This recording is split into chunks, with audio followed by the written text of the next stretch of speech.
Bonjour à tous, ici Mr. Watt et aujourd'hui on parle des Teen Titans. Hé, qu'est-ce que tu fous là, toi? Dégage! Euh, Oui, tu m'as bien entendu, dégage!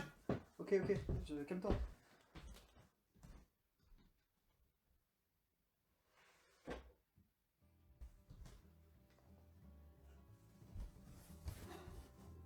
Gros con. Bonjour à tous, ici le vrai Mr. Watt, bienvenue dans mon émission. Aujourd'hui on parle de Teen Titans Reverse.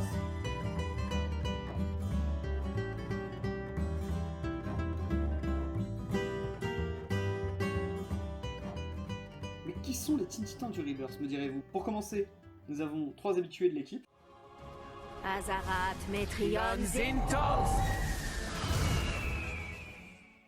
Fille du puissant démon Trigon, Raven est une empathe, c'est-à-dire qu'elle est capable de ressentir et d'absorber les émotions des autres. Elle sait voler et possède une pléthore de pouvoirs magiques. Elle apparaît pour la première fois dans le DC Comics Present numéro 26 en 1980. C'est elle qui sera à l'origine de la création des New Teen Titans pour affronter son père démoniaque, l'amenant à devenir un des membres emblématiques des Teen Titans.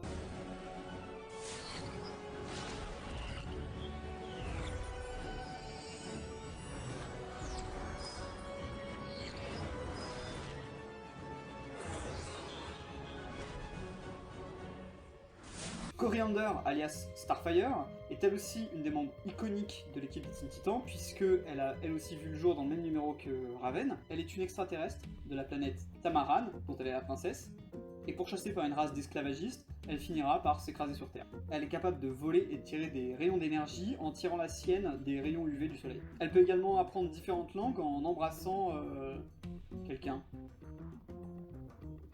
Je sais pas trop comment le dire autrement, en gros Oh, je connais l'anglais maintenant. Et elle vivra même une histoire d'amour avec le tout premier Robin, Dick Grayson. Tu as tenu plus longtemps que la dernière fois. Je parlais de l'entraînement, bien sûr. Il est tout à fait performant quand nous... Cory!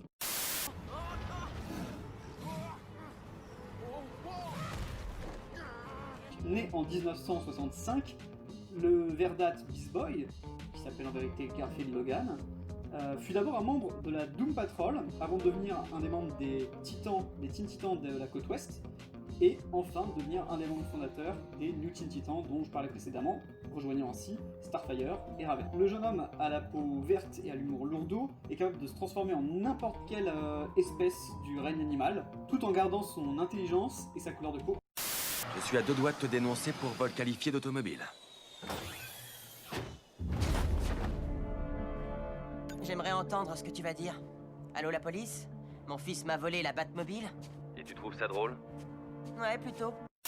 Vient ensuite celui qui s'autoproclame le chef de l'équipe, c'est-à-dire Damian Wayne, qui est né en 2006.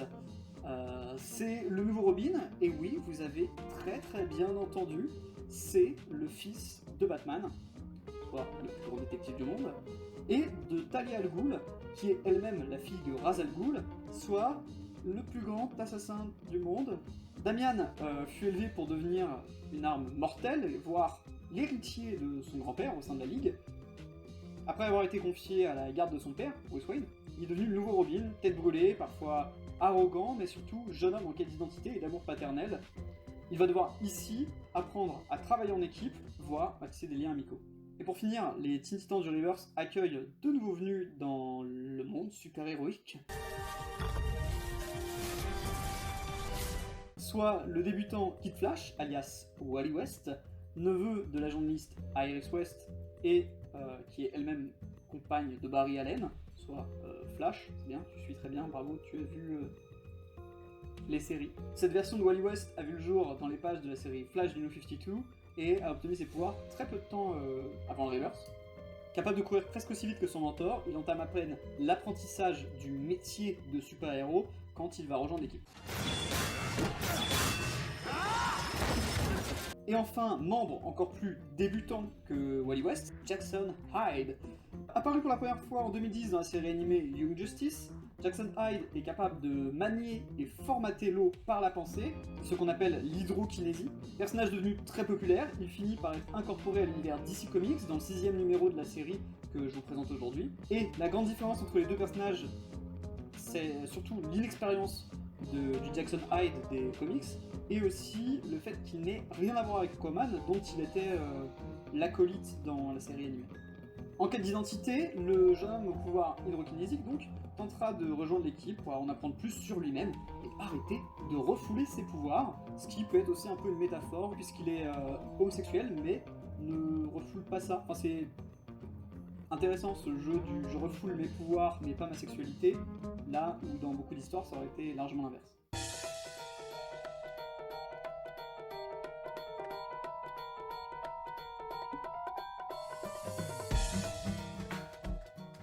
Alors, au scénario, on retrouve Benjamin Percy qui avait fait un passage sur la série Green Arrow, et le numéro 16 est écrit par Marv Wolfman, qui est en fait tout simplement le co-créateur de Starfire et Raven, et évidemment le scénariste mythique de New Teen Titans. Au dessin, on retrouve entre autres, et c'est là que ça se complique parce que tu coco ma prononciation des noms, Diogène Nebes, peut-être, Quoi Femme, et Scott Heaton. Évidemment, il y en a une pléthore d'autres, mais je vais pas tous vous les faire. La série commencera sur une menace qui pèse sur tous nos jeunes super-héros, les obligeant à tenter de faire équipe sous le commandement ferme de Damian, qui a pour ambition d'en faire la Justice League de demain. On nous parle ici évidemment de quête d'identité, souvent aussi de la figure paternelle, et évidemment d'assumer aussi ses pouvoirs, qui semblent parfois être une métaphore de l'orientation sexuelle. En bref, les affres de la vie d'adolescent dans un monde de super-héros, tout simplement.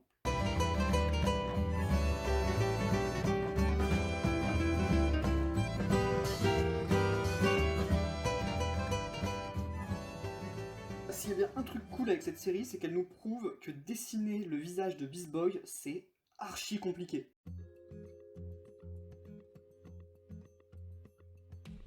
Et aussi que Koi Fam semble s'être inspiré de Code Lyoko pour dessiner les fronts des personnages. Qu'est-ce que je suis drôle! Alors, plus sérieusement, je trouve que le numéro de Wolfman dénote beaucoup avec le reste de la série, surtout en termes d'écriture, même s'il est utile puisqu'il sert un peu à développer Starfire, qui avait été un peu mise de côté jusqu'à ce moment-là. Ce qui est assez étonnant quand tu sais que c'est lui qui a écrit évidemment les New Teen Titans, qui est une série que j'aime beaucoup. Je trouve aussi que l'arc sur Beast Boy est très cliché, voire vu et revu, puisqu'on y parle de technologie, des nerds, des fameux laissés pour compte, et c'est un thème qui a été surexploité par n'importe quel support. J'en ai marre de ça parce qu'on croirait à chaque fois que c'est un vieux qui essaie de nous dire « Hey, regardez, vous les jeunes, je vous ai compris, regardez, j'ai été jeune un jour, yo,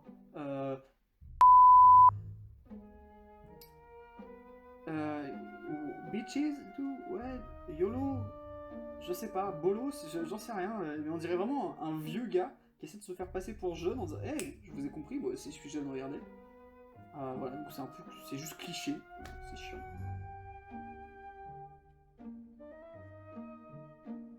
Donc à part ça, je trouve la série vraiment bonne. Déjà, je suis fan de Damian Wayne, que beaucoup semblent détester, pour une raison qui m'échappe.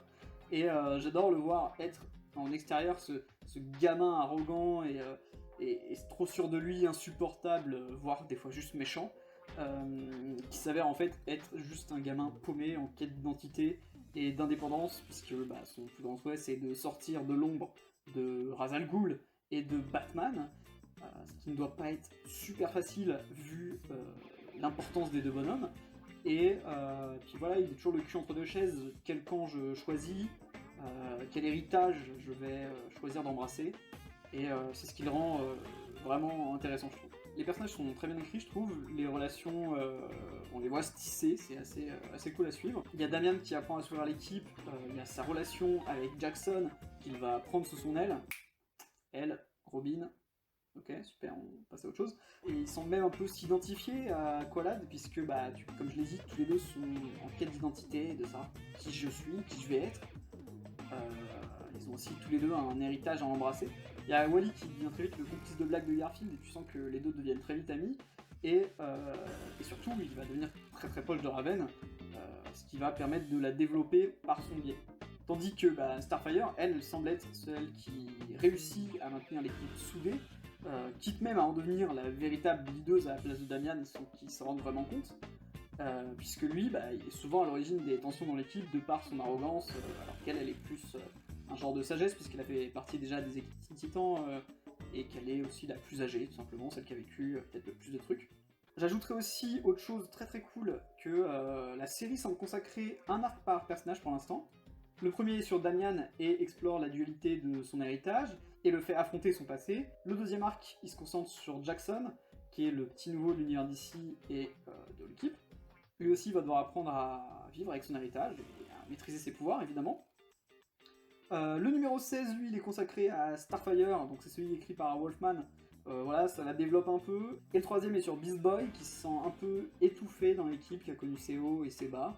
Il va donc décider de prendre un peu de temps pour respirer et se retrouver, nous permettant de voir un peu qu'au-delà de l'insupportable sidekick rigolo qu'est Beast Boy et qui a tendance à juste me gonfler, c'est aussi un peu un rêveur, un peu naïf, lui aussi il est en quête de famille ou au moins d'affection, donc il y a des trucs intéressants avec le personnage. En bref, on avait une série assez colorée et souvent très joliment illustrée. Les personnages ont tous le droit à leur petit moment de gloire, permettant de les développer, et malgré des arcs assez inégaux en termes de qualité, et certaines relations entre les personnages qui sont trop prises pour acquises, genre Starfire, Beast Boy et Raven, qu'on voit pas trop échanger ensemble, alors que c'est nos trois originaux, quoi. Voilà, le titre reste très agréable à suivre, c'est parfois même très drôle. J'attends avec impatience la suite, évidemment. Et après, je vais pas vous mentir, ce titre est vraiment fait pour ceux qui sont en quête d'aventure un peu teenage, ou qui connaissent déjà les persos, de par, évidemment, la pléthore de séries, de films qu'on a pu avoir sur certains d'entre eux. Si vous avez redécouvert l'équipe à travers la série Titan, ou même certains des persos dans Injustice, ou dans la vieille série Teen Titans, la série peut être vraiment cool pour vous, puisque voilà, vous allez les voir évoluer dans les comics, peut-être redécouvrir ou découvrir leurs origines si vous ne les connaissiez pas, et vous attacher à cette jeune équipe qui se cherche, mais qui risque aussi de devenir de très grands héros.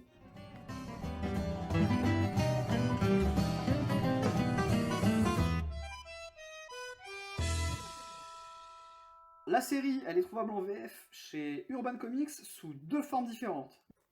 En kiosque, vous avez les numéros 3, 9 et 11 de Batman Récit Complet, qui sont donc tout plein, évidemment, de petites infos intéressantes sur les personnages et leur histoire, de mise en contexte, et qui offrent même dans le numéro 11 les numéros 3 et 4 de Tales from the New Teen Titans, qui était consacré aux personnages de Changelin et Starfire, ce qui nous permet de découvrir un peu leurs origines et leur vécu, et même de nous attacher un peu plus aux persos quand la série du Rebirth a un peu de mal à nous y attacher.